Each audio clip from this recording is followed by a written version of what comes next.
Hi there. I've been thinking about what to do about another video. I'm really kind of finished with gear. What I mean by that, of course, is not that I'm getting rid of all my gear. It's just that I think I have, I guess you could say, plateaued.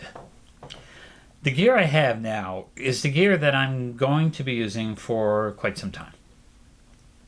When I look at possibilities for future gear, most of it is, well, I can see myself possibly getting a Godox remote to go on my camera, my Sony, for the Godox flash that I already have. However, that's probably it. In terms of gear, what I've been saying, this Sony right here, which right now has the 30mm f1.4 Sigma on it. That is pretty much going to be my main companion most of the time. My EM5 Mark II with some nice prime lenses as well, probably the 25 f1.7, will also get a fair bit of use. And of course, old soldier here, the peeled EM1 is now a dedicated video camera. It's been sitting on this tripod pretty much permanently. So that's it for gear. So what's the point of this video? What am I getting at right now? Well, over the past year or so, I have noticed something interesting about my photography. When I started digital photography, of course it was with point-and-shoot cameras that only shot JPEGs. I did what I could with them. The dynamic range was pretty awful because they were small sensors, but when I looked at the images, they actually weren't all that much worse than what you would sometimes get from slide film if you weren't really careful.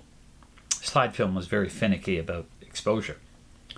When I finally got a digital SLR, it was a 6 megapixel CCD sensor with a somewhat less than perfect JPEG processing engine. The result is that I shot RAW constantly. Now, why shoot RAW then? Because, of course, the JPEG images weren't very good. The RAWs could be processed to get excellent images, and I did that for many years. My 10 megapixel CCD cameras were a big improvement in JPEG processing, but still I continued processing the RAW files. This has gone on for years.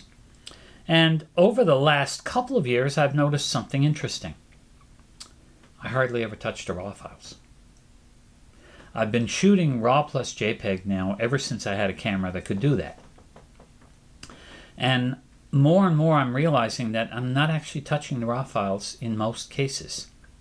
Now, I know this is going to sound like sacrilege, and Jared Polin is probably going to be upset. No, he's not. He's not going to see this video anyway.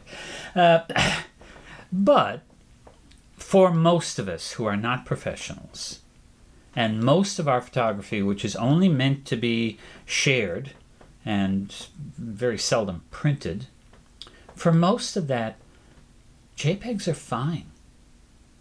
Modern JPEG processing in cameras has reached a very, very high point in terms of capability.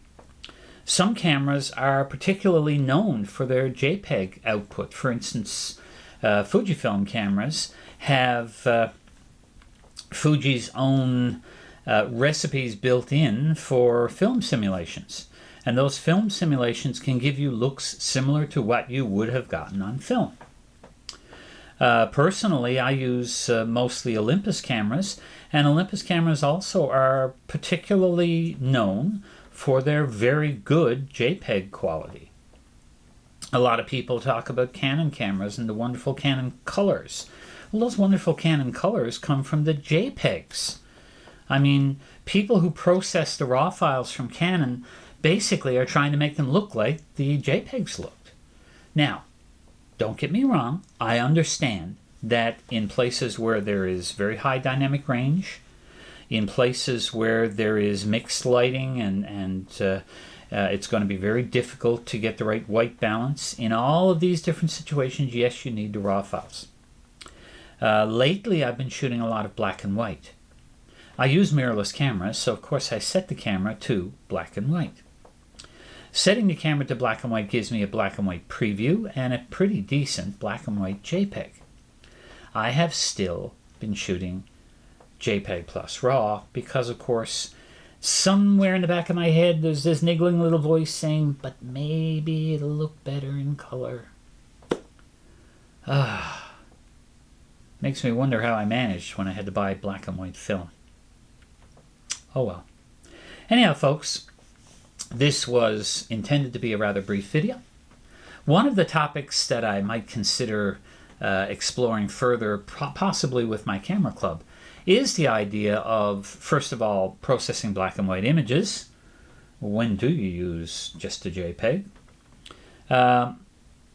How important right now are those raw files? I've already heard some people say, well, when I process my raw files, they look a lot like the JPEGs. Like I said, high dynamic range, shoot raw.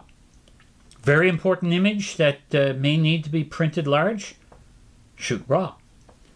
Doing images for somebody, shoot raw. You're a professional photographer, and therefore you have to produce quality product for your customers. Shoot raw. You just like processing pictures. Shoot raw. If you're a cheapskate, and most of your images are not going to be printed bigger than, I don't know, 8 by 10, and you want to be able to process them on the fly, then maybe it's a good idea to start looking at those JPEG files again and see if they are really able to do what you need them to do. Anyhow, enough for that. If you enjoyed the video, give it a like. If you want to see more of my videos, subscribe to this channel. And of course, if you think anybody is going to get anything useful from this video, then by all means share it. You may have noticed that there have been a few images flashing on your screen if you were watching this video. Most of these, well, all of these actually, are pretty much straight out of camera. There's often a little bit of cropping, a little bit of work on highlights and shadows just to increase the contrast. But other than that, they are pretty much out of camera images. So, enjoy. Bye for now.